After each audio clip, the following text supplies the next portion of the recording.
L'un des chocs de sa vie. Star du rire des années 70 et 80, l'humoriste Coluche a souvent caché ses failles sous un humour décapant. Mais un décès l'a totalement traumatisé, au point de le faire plonger dans une grave dépression, celui de son meilleur ami Patrick Douar en 1982, qui s'était suicidé après que sa femme l'ait quitté.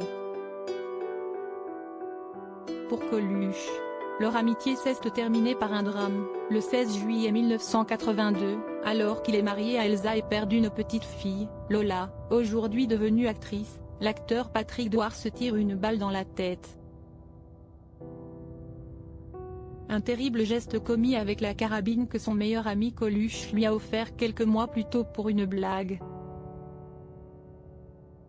Un geste peu anodin, le comédien venait d'apprendre que sa femme, Elsa, dont le vrai prénom était Elisabeth, avait décidé de le quitter pour Coluche justement, avec qui elle était partie en Guadeloupe, et l'avait menacé de ne plus lui présenter leur fille.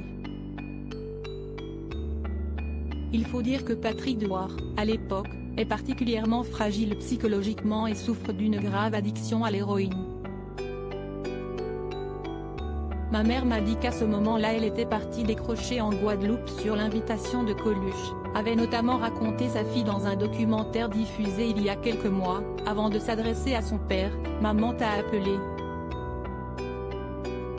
Vous vous êtes parlé, elle te disait qu'elle ne pouvait plus de la drogue, de tout ça. Et puis tu as deviné pour elle et Coluche, avait-elle également expliqué.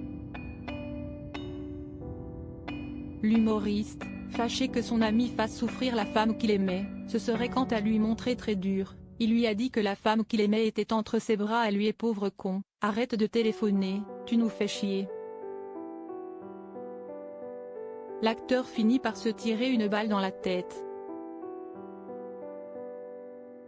Coluche, rongé par la culpabilité et Coluche, très choqué, ne se remettra jamais vraiment de ce drame absolu. Il faut dire qu'à l'époque, les deux comédiens sont amis depuis de longues années. Après avoir commencé en même temps, à la fin des années 60, ils ont fait partie de la même bande de copains du Café de la Gare, dans laquelle on trouvait également Miu Miu, leur compagne à tous les deux, ou encore Martin Lamotte. Peu étonnant, donc que Coluche, qui a longtemps caché ses fêlures sous l'humour, plonge complètement dans la dépression après le drame. Laissant cours à ses addictions, il touche le fond en raison de l'alcool et de la drogue, jusqu'à ce que le film Ciao Pantin lui permette de remonter un peu la pente. Perdu, il demande tout de même à élever la jeune Lola Douar, dont il est le parrain et dont la maman traverse également une mauvaise passe. Une demande refusée par les parents du comédien, qui élèveront la petite fille. Coluche, quant à lui, sera renversé par un camion en 1986, soit 4 ans après ce sombre épisode.